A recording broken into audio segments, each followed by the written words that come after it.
안녕하세요. 축구 전문 기자 한준입니다. 손흥민 선수가 안면골절 부상으로 이탈한 토트넘 허스퍼, 리버풀과 프리미어리그 홈 경기에서 콘테 감독 부임 후 두 번째 홈 2연패를 당했습니다. 리버풀을 상대로 전반전에 완전히 밀렸고 대패, 참패까지 당할 수 있는 내용이었는데요. 그런 과정 속에서도 토트넘이 분명히 리버풀의 최근 드러난 약점들을 잘 공략했는데 결국에는 골로 해결하지 못한 장면들이 있었습니다. 특히 후반전에는 토트넘이 밀어붙이는 상황 속에서 특유의 뒷심을 발휘했지만 경기 주도권을 가져오고 파상 공세를 펼쳤음에도 불구하고 한 골밖에 넣지 못하며 2대1 석패로 마무리했는데요. 손흥민 선수가 있었다면 리버풀의 배후 문제 그리고 알렉산더 아놀드의 수비 문제를 훨씬 더 잘 공략할 수 있었을 것이고 무엇보다 이날 경기 토트넘의 후반전 가장 아쉬웠던 결정력 문제까지 해결해서 역시 손흥민 선수가 클롭 감독의 천적이다, 클롭 킬러다라는 것을 보여주면서 최소한 승점을 가져올 수 있었다고 할 수 있는 내용이었습니다. 손흥민 선수 없이 토트넘이 어떻게 경기를 치렀는지 그리고 다행히도 부상 복귀전을 치른 클루세프키의 활약 이날 경기 인상적이었거든요. 토트넘과 리버풀의 경기 주요 장면 상세하게 분석해드리겠습니다. 2021-2022 시즌 프리미어리그 15라운드 일정이었습니다. 토트넘이 리버풀과 홈 경기에서 2대1로 졌는데요. 전반전에만 살라 선수에게 두 골을 내주면서 완연한 패색 속에서 후반전에 해리케인 선수가 만회골을 넣고 동점골을 위해 계속해서 몰아치는 상황이 났지만 말씀드린 대로 2대1로 그대로 경기가 끝났습니다. 이날 여러 가지 중요한 결과들이 있었어요. 일단 토트넘이 계속 3위를 유지하다가 4위로 내려오게 됐는데요. 뉴캐슬 유나이티드가 사우샘프턴과의 원정 경기 4대1 대승을 거두며 승점 27점으로 이날 승점을 얻지 못한 토트넘을 제치고 3위로 올라섰습니다. 뉴캐슬이 근래 들어 굉장히 부진하고 있는데 최근 최고 성적을 낸 것은 물론이고 이날 패배를 당한 사우샘프턴의 랄프 하젠휘틀 감독은 곧 경질될 것이다. 경질이 결정됐다. 발표만 남았다는 세계적인 스포츠 웹진 디 애슬레틱의 보도가 있었기 때문에 공식 발표 기다려봐야 될 것 같습니다. 우나이 에메리 감독을 선임한 아스톤 빌라 역시 반전에 성공했는데요. 최근 공식전 무패 행진을 길게 이어오던 맨체스터 유나이티드의 3대1 완승을 거뒀습니다. 그리고 이번 라운드 최대 빅매치로 꼽힌 첼시와 아스널의 런던 더비에서는 아스널이 스탠포드 브리지에서 1대0 승리를 거두며 승점 34점, 여전히 단독 선두를 지키며 맨체스터 시티의 추격을 따돌리고 있는 상황입니다. 토트넘은 콘테 감독 체제 부임 후 16번째 패배를 당했는데요. 두 번째 홈 2연패예요. 지난 2021년 11월 달에 부임한 이후 첫 패배를 유로파 컨퍼런스 리그 무라 원정에서 당했죠. 2대1로 졌었고 이어서 무패 행진을 달리다가 첼시와의 카라바오컵 준결승 1, 2차전과 또 첼시와의 프리미어리그 경기까지 첼시전에만 3번 모두 패배했습니다. 그리고 나서 찾아온 최대 위기가 바로 사우샘프턴전, 울버햄튼전 홈 리그 2연패 이후 번리와의 원정 경기에서 1대0으로 졌던 것인데요.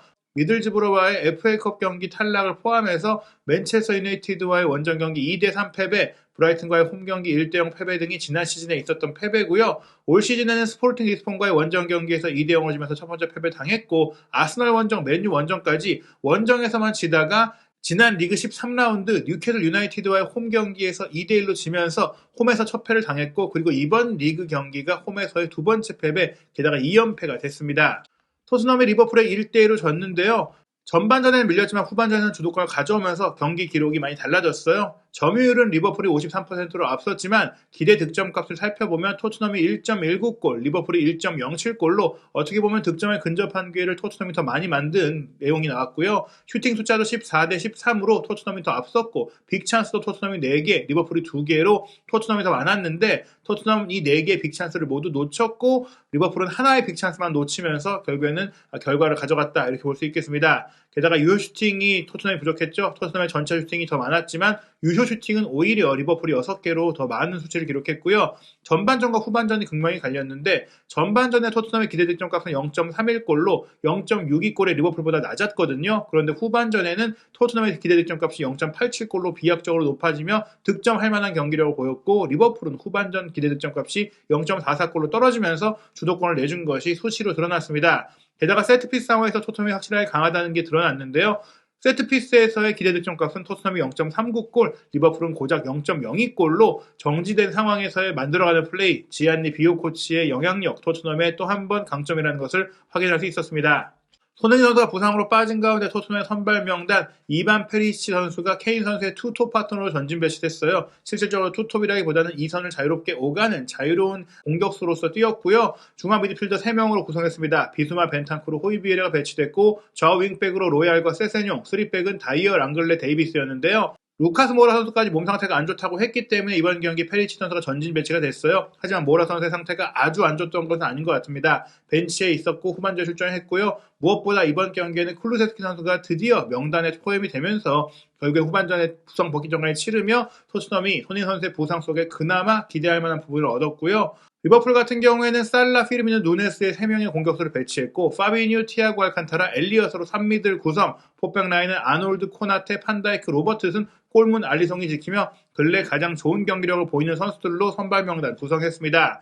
토트넘의 포메이션은 프리미어리그 공식 방송에서 3-5-1-1로 표기했고요. 리버풀은 4-1-2-1-2로 표기했는데 파비뉴 선수가 코나테와 판다이크의 두 센터백을 보호하고 피르미뉴 선수가 스트라이커라기보다는 좀 공미 역할을 하면서 살라와 누네스를 지원하는 형태의 경기를 했습니다.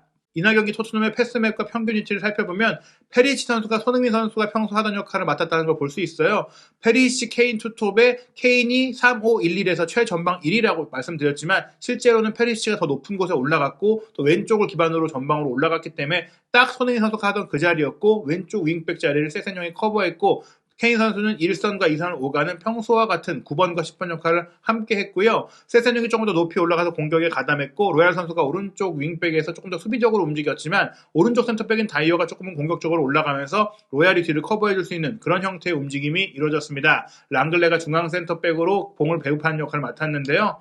이날 경기 개인적인 세부 기록을 살펴보면 페리시치의 활약이 확실히 눈에 띄었어요. 이 선수가 원래도 윙포워드가 주 포지션이다가 인테르 밀란 시절에 콘테 감독과 함께하면서 왼쪽 윙백으로 변신하면서 그제서야 윙백으로 뛰기 시작했고 그 뒤에 시모네 인자기 감독과 함께 인테르 밀란에 또 한 번의 좋은 시즌을 보내면서 왼쪽 윙백으로서 확실하게 인정을 받은 것인데 그래도 경력 대부분을 살펴보면 윙포워드로 잘했고 실제로 왼쪽 윙백으로 배치되더라도 윙포워드에 가까운 플레이를 했기 때문에 빛이 났던 것이거든요. 이번 경기는 아예 공격적인 역할을 하면서 세세뇽이 뒤를 커버해주니까 기회 창출 5회로 공격의 대부분을 관여했고 슈팅도 3차례나 시도하면서 가장 많은 또 공격기를 만들어냈고 골대도 한 차례 강타했고 또 리커버리도 7개 기록하면서 수비적인 가담까지 잘해주면서 본인의 강점이 확실히 드러나는 플레이를 했고요. 여기에 후반전에 투입된 데안 쿨루세스키 선수는 짧은 시간 22분 정도 뛰었지만 하나의 결정적인 기회를 창출했고 또 어시스트까지 기록을 하면서 굉장히 이제 돋보이는 플레이를 통해 왜 쿨루세스키가 필요한가 이선의 창조적인 역할을 할 수 있는 토트넘의 유일한 선수라는 것을 보여주는 그런 좀 공격 장면이 나왔습니다. 페리치 왼쪽, 쿨루세스키 오른쪽으로 배치된 공격은 손흥민 선수가 없는 가운데 케인 선수를 중심으로 토트넘이 월드컵 쉽기 전까지 기대할 수 있는 공격 조합이었는데요. 경기 주요 장면 살펴보면 일단 전반전에는 리버풀의 속공, 배후 침투 공격에 토트넘이 굉장히 많이 흔들렸어요. 특히 리버풀은 좌우 풀백인 로버트슨과 알렉산더 아놀드의 기점 패스와 스루 패스를 통해 누네스의 빠른 침투를 잘 활용했는데요. 전반 3분에도 레프트백인 로버트슨의 스루 패스를 누네스가 이제 배우로 빠져들어가면서 다이어의 뒷공간을 무너뜨렸고 여기서 빠른 타이밍에 오른발 슈팅을 가져갔는데 로리스가 선방했습니다. 이어서 전반 7분에는 오른쪽 풀백 라놀드가 왼쪽 전방으로 길게 넘겨준 공을 바로 누네스가 받아가지고 또 한 번 가운데로 치고 들어오면서 오른발 슈팅했는데 이게 아슬아슬하게 골대 옆으로 빗나갔어요. 누네스의 장점이 왼쪽에서 중앙으로 치고 들어가면서 슈팅 때리는 것인데 이 플레이가 초반부터 잘 나왔고요. 여기서 누네스가 두 차례나 슈팅을 때리면서 토트넘 스피스들에게 누네스가 슈팅 때리겠구나 하는 느낌을 만들어낸 이후 전반 12분에 절묘한 패스를 통해 누네스가 슈팅이 아닌 어시스트로 리버풀의 골을 도왔습니다. 피르미뉴 선수가 중앙지역에서 내려와서 로버트슨에게 공을 빼줬고 로버트슨이 올라온 상태에서 또 한 번 깊은 전진 패스를 누네스에게 내줬는데요. 힘 좋은 누네스가 수비를 등진 상태에서 공을 확보했고 중앙에서 공을 기다리고 있던 살라에게 밀어줬습니다. 이타적인 플레이가 나왔고 살라는 이 공을 왼발로 키핑하자마자 빠른 타이밍으로 바로 슈팅을 때렸기 때문에 골문 구석을 찔렀고 세세뇽 선수를 이제 통과시키는 그런 상황이 나왔습니다. 누네스의 이타성과 살라 선수의 감각이 빛난 선제골이 나온 것인데요. 토트넘이 일찌감치 선제골을 내줬기 때문에 리버풀을 상대로 어려운 경기를 할 수밖에 없었어요. 다만 토트넘도 좋은 장면들을 잘 만들었는데요. 전반 15분에 케인 선수가 오른쪽 측면으로 빠져 움직이면서 올린 크로스 패스, 페리시가 왼쪽에서 중앙으로 치고 들어가면서 헤더 슈팅 잘 때렸는데 알리송 선수의 얼굴에 맞고 골대까지 맞고 나오는 아쉬운 장면이었습니다. 페리시의 골이 나올 수도 있는 장면이었고요. 곧바로 비수마 선수가 또 전방 압박을 통해 공을 빼앗아낸 이후 전개한 패스, 페리시치가 받아서 왼쪽 전방에서 침투했던 호이비엘에게 연결됐고 호이비엘 선수가 문전에서 슈팅까지 가져갔지만 정면으로 쏠리면서 알리송 선수에게 막히고 말았습니다. 전반 19분에는 페리시치 선수가 왼쪽 측면으로 벌리고 세세뇽이 안쪽으로 들어오는 교차 플레이가 있었는데요. 페리시치의 스루 패스를 받은 세세뇽 문전 깊숙이 침투하는 과정 속에 아놀드 선수가 뒤에서 속도를 붙이고 뛰어들어가는 세세뇽을 밀었어요. 그럼에도 불구하고 페널티킥이 선언되지 않았고 VAR을 실시하고도 이 장면이 페널티킥으로 인정받지 못한 것은 토트넘 입장에서 굉장히 아쉬운 장면이었습니다. 이렇게 선제골 허용 이후 토트넘이 좋은 장면들을 많이 만들어냈는데요. 전반 26분에는 다이어의 전환 패스가 깊숙하게 왼쪽 전방으로 이어지면서 또 한 번 세세뇽이 아놀드의 뒷공간을 무너뜨렸습니다. 하지만 코나테가 빠르게 다가와서 세세뇽의 돌파를 차단했는데요. 최근 리버풀의 수비적인 문제 중에 하나가 아놀드 선수의 배후 수비력인데 이 부분을 만약 손흥민 선수가 있는 상황이었다면 더 시원하게 치고 들어가서 슈팅까지 가져갈 수 있었다. 아놀드의 수비 문제가 여전히 노출되고 있다는 점들은 토트넘 입장에서 손흥민 선수를 이번 경기 쓸 수 없었던 게 너무나 아쉬운 대목이라고 할 수 있겠습니다. 이렇게 좋은 기회들을 만들고도 골을 넣지 못한 토트넘은 전반 40분에 두 번째 골까지 넣어주면서 패색이 짙은 상황이 됐는데요. 게다가 이 장면이 수비 실책으로 나왔기 때문에 정신적인 타격이 더 클 수밖에 없는 골이었습니다. 골키퍼 알리송이 길게 찬 공을 다이어 선수가 충분히 먼저 걷어낼 수 있는 상황이었는데 골키퍼에게 헤더 백패스를 하려고 했던 것이 빗맞으면서 살라 선수에게 떨어졌고요. 살라 선수가 로리스와 1대1 기회에서 침착한 마무리 슈팅을 10샷으로 연결시키며 리버풀이 2대0으로 전반전을 마치게 됐습니다. 사실 리버풀이 2골 정도를 넣을 경기력은 아니었는데 물론 9개의 슈팅과 4개의 유효 슈팅, 64%의 볼 점유율 등 경기를 주도하긴 했으나 토트넘도 만만치 않은 반격을 한 것에 비해서 이 점수차는 가혹하다고 할 수 있겠는데요. 후반전에는 토트넘이 더 힘을 냈습니다. 아무래도 여름 내내 진행했던 체력 훈련의 효과가 이제 나오는 것 같은데요. 게다가 리버풀은 최근에 체력적으로 힘든 모습을 많이 보이고 있죠. 후반 3분 페리시치의 코너킥을 다이어 선수가 강력한 헤더로 연결했는데 알리송이 선방을 했어요. 전반 막판 자신의 실수로 인해 실점을 한 다이어가 후반전에는 놀라운 경기 집중력을 보이면서 영향력이 커졌는데요. 후반 4분에는 다이어 선수가 오른쪽 깊숙하게 전진해서 날카로운 크로스 패스를 왼쪽 전방으로 연결했고 세세뇽이 이 공을 받아가지고 컷백 내준 것 페리시치 선수의 슈팅이 나왔는데 또 한 번 크로스바를 강타하면서 페리시치가 벌써 2번이나 골대를 맞추는 그런 상황이 됐습니다. 후반 5분에는 다이어 선수가 깊숙하게 크로스 패스를 올렸는데 이 크로스 패스가 골대 안으로 쏠리면서 골이 될 뻔하기도 했거든요. 알리송이 침착하게 이 상황을 처리하면서 노련미를 보였습니다.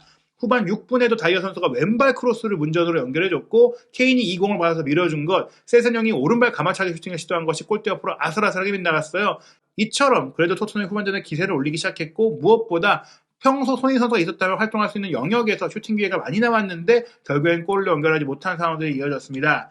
후반 9분 그러다가 리버풀은 좋은 역습 장면을 3명의 공격수로 만들었는데요. 피르미누의 전진 패스, 누네스의 밀어주기, 살라의 슈팅이 또 한 번 나왔지만 이번에는 로리스 선수의 정면으로 슈팅이 이어지면서 토트넘이 잘 막아냈어요. 후반 16분에는 토트넘의 후방 빌드업이 리버풀의 전방 압박에 막혔는데요. 랑글레의 패스미스를 누네스가 잘라내면서 다이어의 앞에서 공을 커트하고 살라 선수의 침투에 맞춰서 스루 패스를 보냈고요. 하지만 살라 선수가 마지막까지 이어진 수비수 벤 데이비스의 견제 속에 정확한 슈팅하지 못해서 빗나갔습니다. 토트넘이 3대0까지 될 수 있는 위기를 간신히 넘겼고요.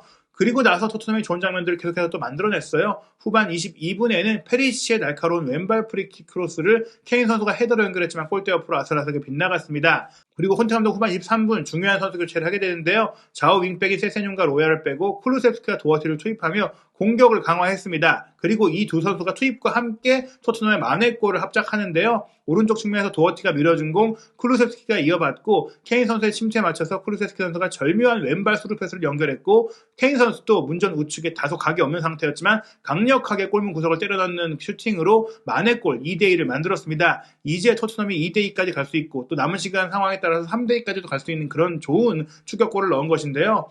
클롭 감독은 후반 29분에 체력 보강과 중원에서의 수비를 강화하기 위해서 피르미노와 엘리엇을 빼고 커티스 존스와 조던 핸더슨을 투입했습니다. 그런 상황 속에서도 계속해서 토트넘의 공격이 이어졌어요. 후반 30분에도 쿠루세스키 선수가 앞선 장면처럼 케인 선수의 배우 침투에 맞춰서 왼발 스루 패스를 보냈고 케인 선수가 이 공을 받아서 문전으로 질주하는 상황에서 코나테와 몸싸움 속에 넘어졌는데 이번에도 페널티킥은 선언되지 않았습니다.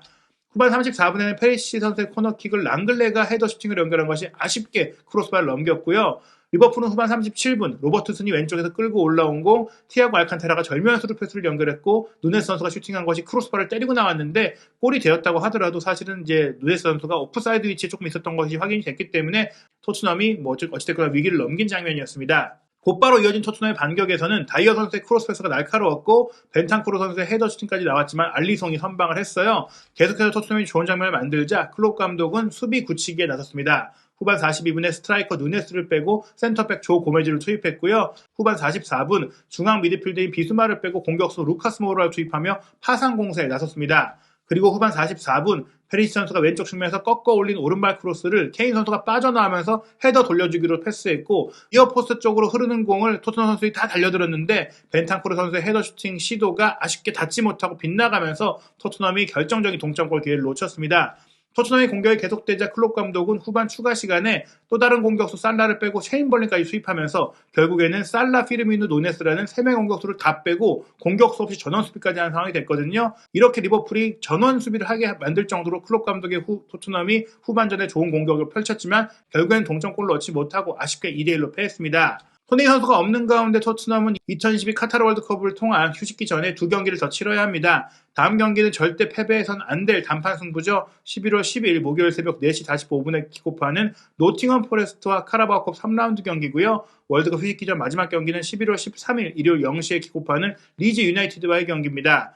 토트넘이 우승을 현실적으로 노릴 수 있는 대회가 카라바오컵이기 때문에 이 경기도 대충 할 수가 없고 또 이미 리그 순위가 4위까지 떨어진 가운데 챔피언스리그 진출권을 사수하기 위해선 리즈와의 경기도 승리가 꼭 필요합니다. 손흥민 선수가 없는 가운데 토트넘이 남은 경기는 승리를 차지할 수 있을지 한준TV와 함께 토트넘의 최신 상황 살펴보시고요. 한준TV와 함께 해외 축구 주요 이슈 확인하시기 바랍니다.